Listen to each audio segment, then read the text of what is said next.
ద్రాక్షారసము త్రాగుట వలన దేవునికి శత్రువులైన మోయాబీలు అమ్మోనీలు జన్మించుటకు కారణమైనాడు.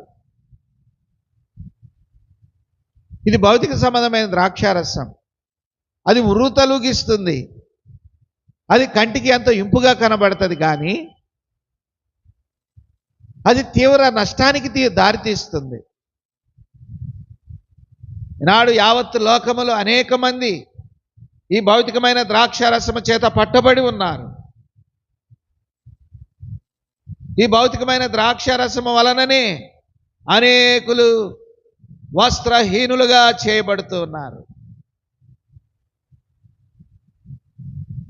విచారం ఏంటంటే, వారిని గూర్చిన చింత కాదు, కానీ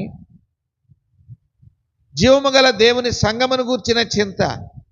ప్రభు ఇచ్చిన రక్షణ పొందుకొని, ప్రభు ఇచ్చిన పాప క్షమాపణ పొందుకొని,